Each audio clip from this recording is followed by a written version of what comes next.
Hi there, and welcome along.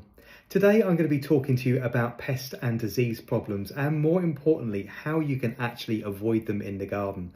You're probably sat there thinking, how on earth is Ben going to talk to us about pests and disease problems when he's evidently sat in his dining room and he doesn't have any plants around him, and it's only February? Well, the best thing to do with pests and disease problems is, of general rule, is to avoid them completely, and the foundation stones of that really start very early on in the season. There are a fundamental set of steps that you can make as a gardener to make sure that you're avoiding pest and disease problems wherever possible. And it really starts with a bit of a hands-off approach. Now, you're probably thinking, wait a minute, Ben said he was going to do loads of steps. The hands-off approach really is to allow nature into your garden. And the more hands-off you are with the garden and the more things that you avoid doing, the better. Increasing habitat, allowing decaying matter, for instance, to actually take a place in the garden, having a compost heap, building bug hotels, and having large amounts of decaying, for instance, logs and log piles around the garden, will really help you introduce beneficial insects to the garden, and in turn reduce an awful lot of the problems you're going to have with aphids, greenfly and blackfly in the season moving forward. Now, here at North Lodge, we're incredibly lucky. I actually live in a thatch. Above my head are tons and tons of straw. My house itself acts as an enormous bug hotel, which to a lot of people seems really quite unpleasant. But to us, it's really good. There's a whole host of beneficial insects living right above my head. But by adding texture and, more importantly, decaying matter to your garden and leaving decaying matter in your garden, you will increase the amounts of things like hoverflies, ladybirds and pollinating wasps in the garden. All of these things actually feast on aphid, greenfly and blackfly larvae all the way through the seasons. A ladybird larvae, for instance, have an voracious appetite for the consumption of aphids and will actually farm them, as will ants. So don't ever be put off by having those in the garden either. But they really need somewhere to rest and somewhere to live during the winter months. So try and encourage them into your garden wherever possible by leaving, for instance, leaf mulch and leaf matter on the soil, for leaving piles of dead wood and twigs around and making your own compost. These things are really good for increasing the amount of beneficial insects in the garden. Proper pruning is also one of the things you will hear me go on and on about when it comes to actually pests and disease problems. Paying close attention to your pruning techniques, not only with how you actually form the shape of the plant, for instance, when we're talking about roses and fruit bushes, will really encourage a huge amount of air circulation right into the centre of the plant, spacing out the actual plant itself, allowing for lots of light and airflow into the centre of the plant. Also, that selecting of outward facing buds, even when you're pruning in large groups of plants between 3, 4 and 5 plants, so you're actually creating one shrub, but selecting outward facing buds so the plant actually grows outwards and naturally prunes itself and grows itself to the shape that you want it to.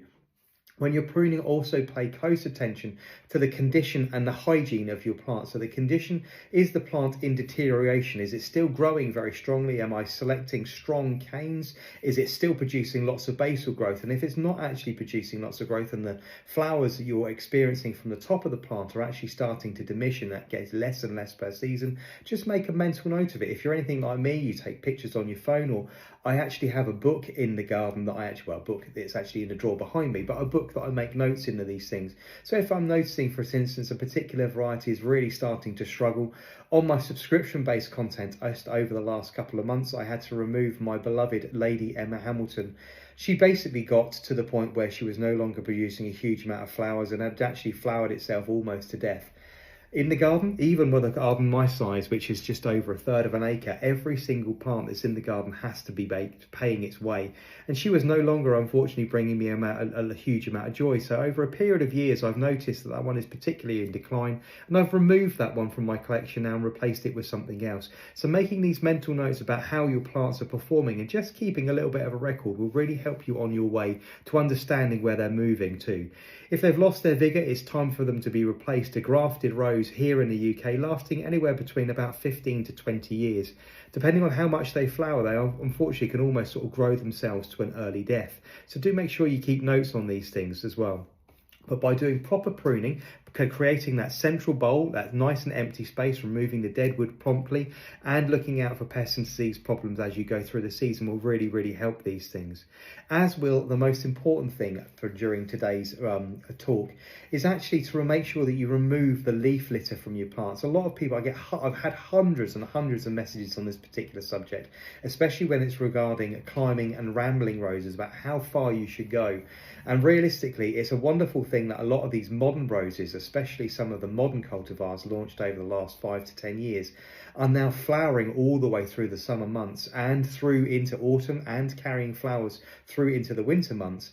The problem with that is at some point you have to draw a line after last year's season and say that was last year, for instance, that's 2024, and now this is the 2025 series. So I normally do that when I do my pruning. So anywhere from the end of January into February and to the very beginning of March, if I'm pruning roses, I basically draw a line in the sand and say, right, that was last season, that was 2024, and we are now moving into 2025. So all of the growth will be cut back, any dead, diseased, dying and crossing wood and any weak stems are then removed, and then make a very, very fine point of actually defoliating my plants to make sure that I remove all of last year's foliage. Unless it's a nice sprout that's only been formed this side of the new year, everything else is completely removed, and I defoliate all of my ramblers, all of my climbing roses as well. And you might think that's a little bit too much, but all of those, depending on how, well, it doesn't matter how disease resistant the particular rose is. Even the most disease resistant roses by this time of year, unfortunately with cold and wet periods of time during the autumn and winter months, will now be absolutely covered in fungal spores. So if you want to avoid black spot, mold and mildew on your roses coming into the 2025 season, the work to do that now is done now. By defoliating the plants, removing all of last year's leaves and any that will be covered in fungal spores right now, you have the ability for the plant to be cleansed by Mother Nature. And by cleansed, I mean we're going to be experiencing some cold temperatures just yet. We're experiencing, hopefully, winter is still very much here. Several frosts ahead of us and long periods of cold weather will cleanse the plant of any fungal spores that are left. But by physically removing the leaves and making sure you're collecting any that have actually fallen to the floor, you will do yourself a massive, massive service moving forward. These need to be removed from the garden wherever possible, either taken to your incinerator. You can incinerate them at home if you want to, put them, for instance, onto the bonfire, into your incinerator or into your firebowl. Or if you wanted to, send them off for commercial curbside recycling. Do not be tempted by collecting up this kind of matter that is infected with fungal spores, black spot mold and mildew, and actually home composting them. Your domestic compost bin is unfortunately very unlikely to reach the kind of temperatures that it will actually clear the pathogens and actually sterilise them. Home compost bins just don't get hot enough. Commercial recycling, where they have to monitor the temperature and bring huge hundreds and hundreds of tons up to the correct temperature to clear the spores, they're actually dipped with large thermometers at regular points through the composting process to ensure that they are getting hot enough. But your home compost bin unfortunately won't reach that kind of temperature. So do make sure that when you're spending the time to defoliate your plants, removing all of those infected leaves and picking off the ones on your climbers and collecting them from the ground and the floor around your plants, that you're actually sending them off to either an incinerator at home, or you're actually sending them off for curbside recycling. The other thing that's going to really, really help you moving forward, it is mulching season. As we head towards the end of February, into March and into the beginning of April, questions already flooding into my inbox and all over my social media channels on Instagram, TikTok and on YouTube about how we feed our roses and all of our garden plants. The best thing to do is to actually mulch them. Give them really, really, really huge amounts of mulch. Look after your soil. This is very, very basic. There is no real science to this. There's no light bulb moment, apart from the fact if you just listen and actually get on with the task in hand. Mulch your garden on a regular basis. Mulching your garden will do one of two things. Well, one of several things, really. It will not only suppress weeds in borders, which is obviously a great plus point, it will seal in moisture, so trapping moisture deep down into the soil surface, and it won't actually evaporate and be lost. Adding large organic large quantities of organic matter to your soil will also feed and nourish the soil, make sure that the structure is much more open, bringing soil dwelling creatures like worms to the surface that drag that matter down into the soil, giving your plants all of the nutritional value that they need, and also incorporating lots of organic matter, which in turn holds lots more moisture. That's during the summer months. During the winter months, the actual larger quantity of organic matter will also mean that your soil will have larger particle sizes, opening up the space between actual soil particles themselves and allowing for much better drainage. So for instance, if you are gardening on a very, very poor soil that doesn't hold a huge amount of moisture, adding organic matter during the summer to over the soil will increase the capabilities of it holding moisture during the summer months. If you are mulching a particularly heavy soil, for instance a clay soil that you have problems draining, and maybe it's heavy to work during the winter months, by adding large amounts of organic matter in turn during the winter months, that soil will also drain much better as well. So it's a double pronged fork all the time. I cannot advise you mulching enough, whether it's homemade garden compost, whether it's bark, wood chip, whether it's things like soil conditioner or well rotted horse manure. Whatever you add to your garden on a regular basis, it should be done deeply, wherever possible, around 3 to 4 inches deep, about 100 millimeters, 10 centimeters deep. Cover the entire soil surface from anywhere from the mid part of February all the way through into the back end of March and the beginning of April. You can do this task. If you don't get around to doing it that early, the most important thing is it gets done. I say it gets done at this time of year because the borders and the beds are relatively clear at this time of year. Most things have dropped their leaves, most herbaceous perennials are down to their crowns, and you can actually see where everything is, and it's really easy to shovel this on quite easily and then rake it out into the different places that you need it. The other thing I'll suggest as well with regards to this, if you are using some kind of mulch, alternate the type of mulches that you use. If you use a soil conditioner for 5 or 6 years, then swap and use a bark or a homemade garden compost, or get yourself some well-rotted organic horse manure or cow manure. Very much like human beings, the colour of our diet is going to sculpt how your soil performs. So giving it a balanced diet of different organic matter over a period of time will be really beneficial to it. The other thing to focus on as well moving forward is your watering technique. Now, I've made several videos about this particular subject over the last few years, and particularly with watering roses. They are very different to avoid pest and disease problems with regards to watering as other shrubs in the garden are.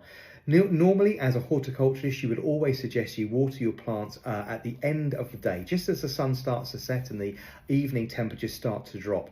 We do that for most garden plants to allow the water that you put onto the surface of the soil to actually go into the surface without being evaporated off or burnt off by the heat of the day of sun. However, roses are slightly different, and if you water a rose and trap cold, damp air between the rose and the soil surface at the end of the day through the cooler parts of the night, unfortunately you create a hotbed, a lovely bacterial base, which is cool and damp for things like fungal spores to breed. So it's one of those things that unfortunately creates black spot mold and mildew watering in the evening.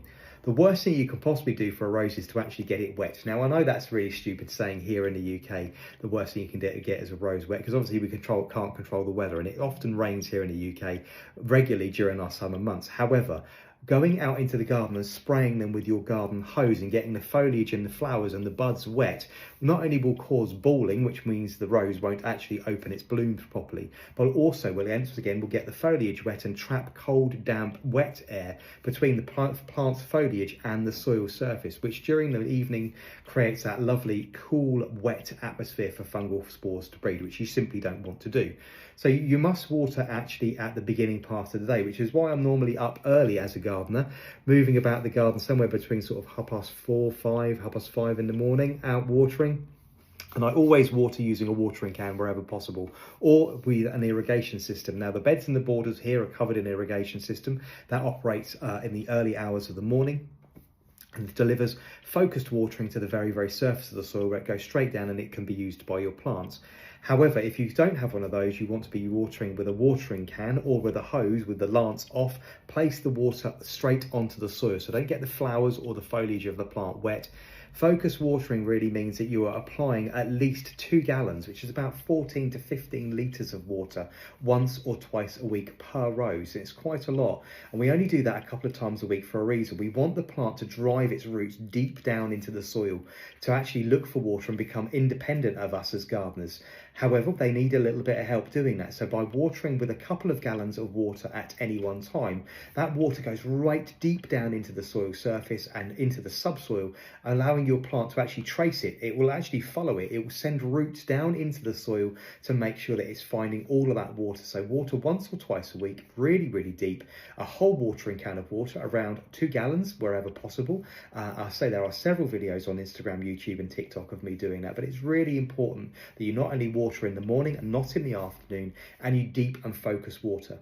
If you're growing in pots, the best thing for you to do is make sure that come the end of March, beginning of April, you've actually got your pot feet out from underneath your plotted roses and you get your plants back into water retaining sources.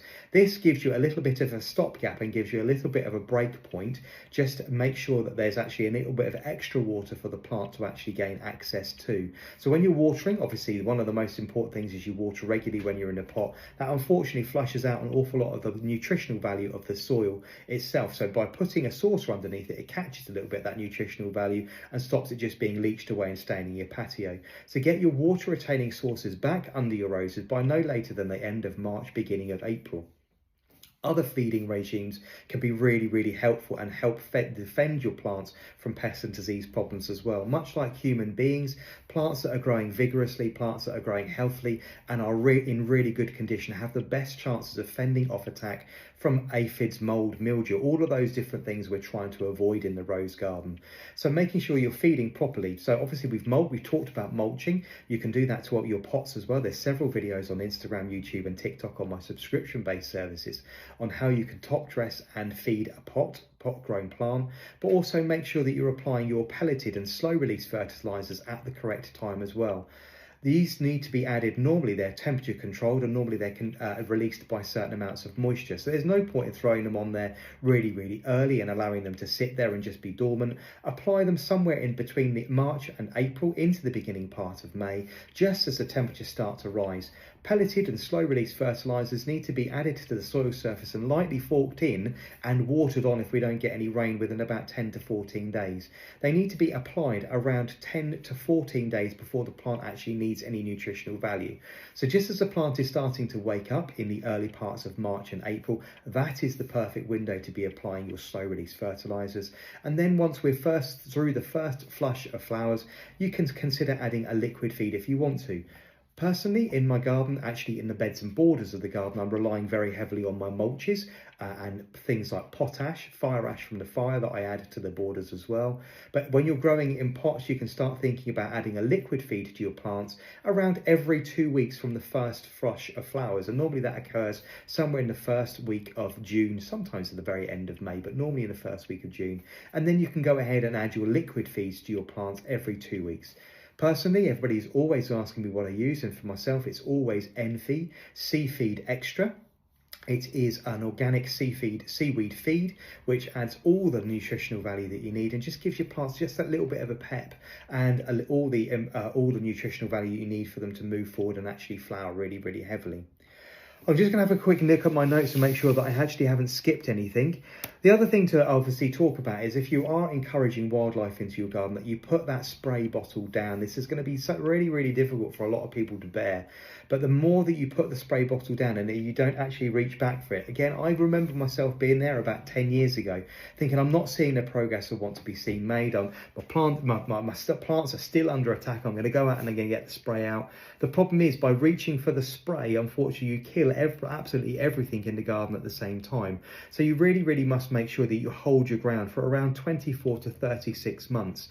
By encouraging wildlife into the garden, they will deal with these problems for you. And I'm going to encourage you to be bold and just save this video for later and come back to it, because it's something I was covering on Instagram certainly a lot over the last 2 or 3 years. I say to people normally at the beginning of May, they're panicked by these huge explosions of black fly, white fly and aphids on their plants. They start really panicking about seeing them and they say, there's no ladybirds to be seen. Well, Ladybirds and things can't breed unless there's a food source for them to actually eat, so the two go hand in hand. You'll have a population explosion of ladybirds and whitefly and black green fly, for instance, in late April and early May, and around 3 to 4 weeks afterwards you'll have a huge surge of the population of ladybirds that will then come and actually feast on them. So you do need to just hold your ground and be bold. The best thing to do if you really can't stand them is to wash them off with a hose, but again, if you remove the food source, the black fly, the aphids, your ladybird population will never expand, so you will never get the beneficial insects in the garden. So do make sure that you're holding your ground, and if you've made the decision to become organic or be slightly more sympathetic to your gardening environment, just hold your ground for the first 24 to 36 months. I promise you, as a really experienced gardener with over 30 years under his belt and a full horticultural degree at his disposal, the best thing you will ever do is to put the chemical down, focus on your mulching, your feeding, your watering, your pruning, and removing the infected matter from your garden. And you will, I promise you, see the benefits of your actions over the next 2 or 3 years. I'm just going to check my notes and make sure I haven't missed anything again. I think that pretty much covers everything. So if you have any questions on the subject, you need any advice whatsoever, please don't hesitate to reach out to me.